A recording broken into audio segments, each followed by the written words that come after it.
J'aimerais lire avec vous dans l'évangile de Luc, au chapitre 14.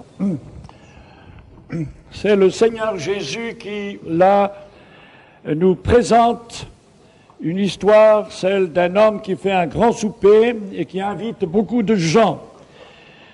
Puis il nous précise au verset 21 de Luc 14, au serviteur, il précise que le maître de la maison dit au serviteur, va promptement dans les places et dans les rues de la ville, amène ici les pauvres, les estropiés, les aveugles et les boiteux. Le serviteur dit, maître, ce que tu as ordonné a été fait, et il y a encore de la place. Et le maître dit au serviteur, va dans les chemins et le long des haies, et ceux que tu trouveras, contrains-les d'entrer, afin que ma maison soit remplie.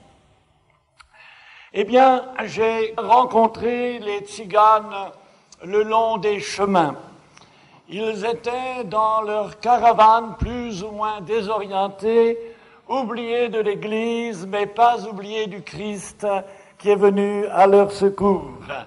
Et cela a commencé tout d'abord à Lille dans le Nord, où j'étais pasteur de l'Assemblée de Dieu, quand un jour je vis arriver un jeune homme aux cheveux longs, à l'air un peu bizarre, pour moi en tout cas, et c'était un gitan. Il ne me dit pas qu'il était gitan, mais il m'invita, ayant eu connaissance des miracles que Dieu faisait encore aujourd'hui lors de l'imposition des mains aux malades, il me fit part de la souffrance de sa mère et m'invita à aller prier pour elle.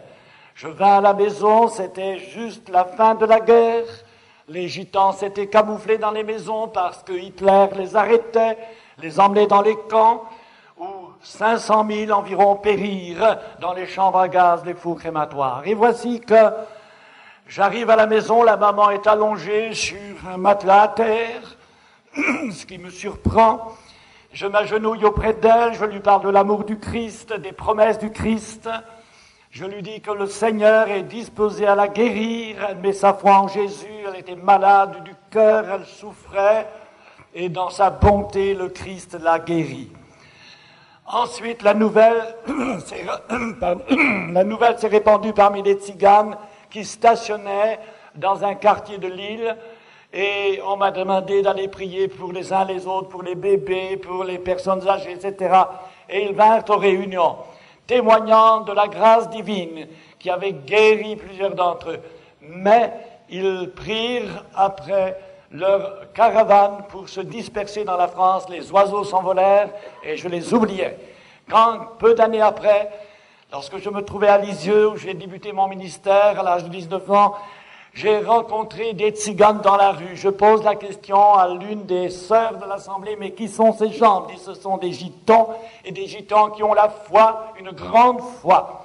Et c'est alors que j'apprends cette nouvelle. Savoir qu'une maman qui avait reçu une invitation sur le marché des yeux à venir aux réunions, et le colporteur lui avait dit que le Christ était vivant et guérissait les malades. Et voici que peu de temps après, quelques mois après, l'un de ses fils tombe gravement malade d'une péritonite tuberculeuse et est envoyé d'urgence à l'hôpital. Là, les docteurs lui disent, il n'y a plus d'espoir. C'est trop tard, nous ne pouvons plus l'opérer. Elle se souvient alors du prospectus que lui avait donné le colporteur et qu'elle avait conservé précieusement dans son porte-monnaie.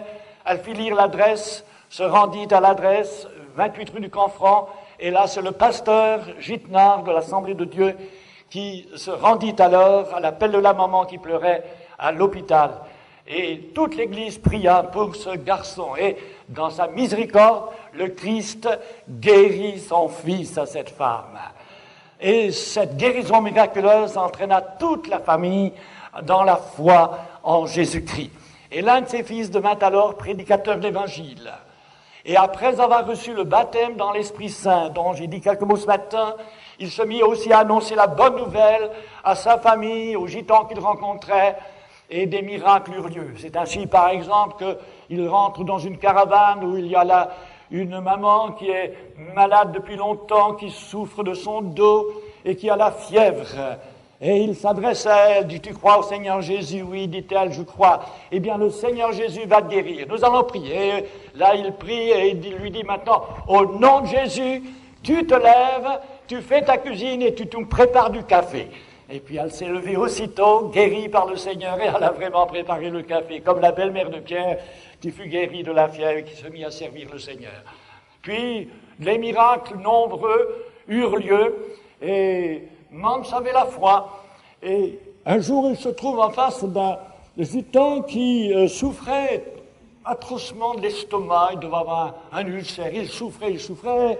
Mans lui dit, maintenant que toi tu crois au Seigneur Jésus, je vais t'oindre d'huile, au nom du Seigneur, parce qu'il avait entendu dire que dans le texte de l'Écriture sainte, dans l'épître de Jacques, les anciens, les conducteurs spirituels, devaient oindre d'huile les malades et que le Seigneur les relèverait, les guérirait. Alors il dit, mais comment je vais faire l'onction d'huile?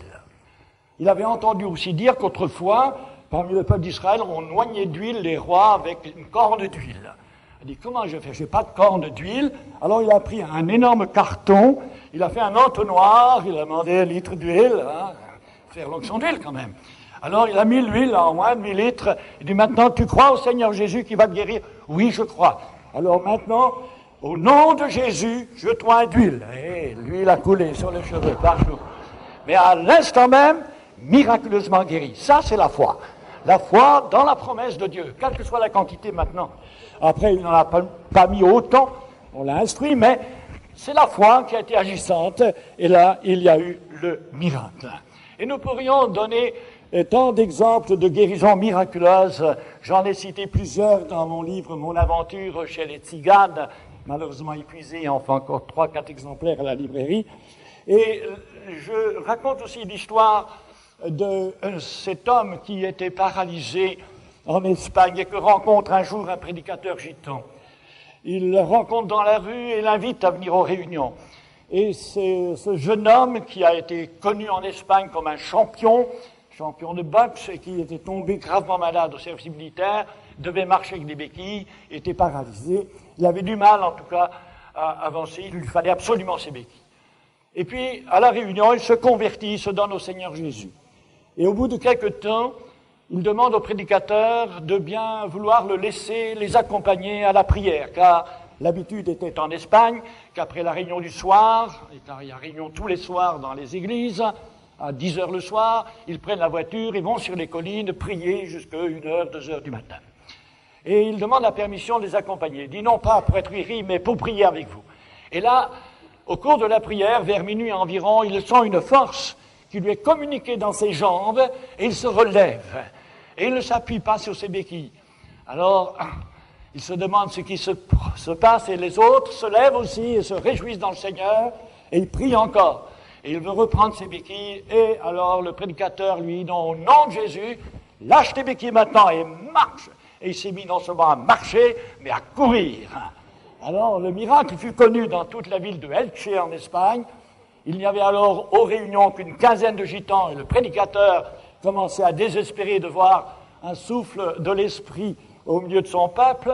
Et après ce miracle, qui a été connu dans toute l'Espagne par les médias, il y avait 1000 personnes aux réunions. Ça a été quelque chose de formidable dans cette ville. Et même certains gitans qui n'étaient pas encore venus à la foi en Jésus-Christ sont allés trouver l'évêque et lui dire, mais est-ce que vous croyez que c'est de Dieu? Et heureusement que l'évêque a dit oui, c'est Dieu qui l'a guéri.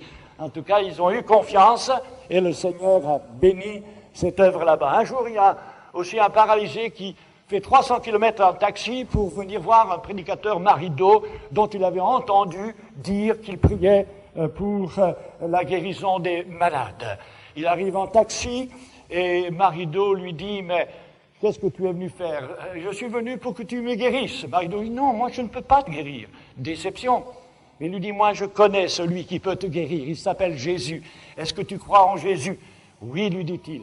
Alors, il lui dit, au nom de Jésus, maintenant, sors du taxi et marche. Et à l'instant même, les forces lui viennent dans les jambes, il se met debout, il se met à marcher. Miracle voulu par la puissance de Dieu, parce que le Seigneur veut, en effet, guérir les uns et les autres qui se confient en lui. On pourrait multiplier les exemples de guérison miraculeuse. Laissez-moi vous citer encore un exemple qui m'a particulièrement frappé. C'est celui de la guérison d'une fillette.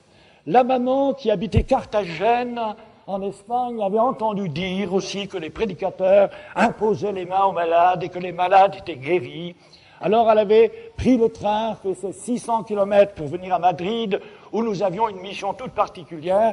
Elle ne savait pas que cette mission avait lieu, mais elle venait simplement voir les prédicateurs. Elle a assisté à la réunion, il y avait à peu près 1000 gitans, et elle était là au premier rang, la maman avec sa fillette.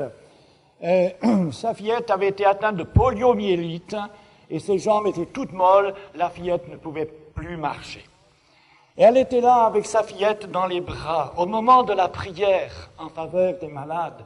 Et je la vois encore, cette maman, avec les larmes qui lui coulaient sur les joues. Elle intercédait vraiment avec supplication le Seigneur Jésus de guérir son enfant. Et tout à coup, l'enfant se met à s'agiter et quitte les bras de sa maman et se met à marcher toute seule.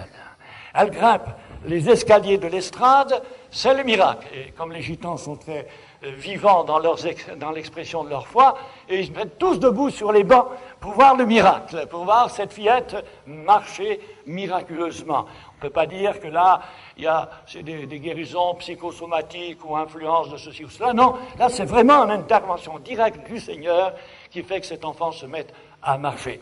Alors, je dis aux pasteurs protestants qui nous avaient prêté le temple, ils vont vous abîmer les bancs. Ça fait rien, c'est le mouvement de l'esprit. Et effectivement, un grand mouvement de l'esprit.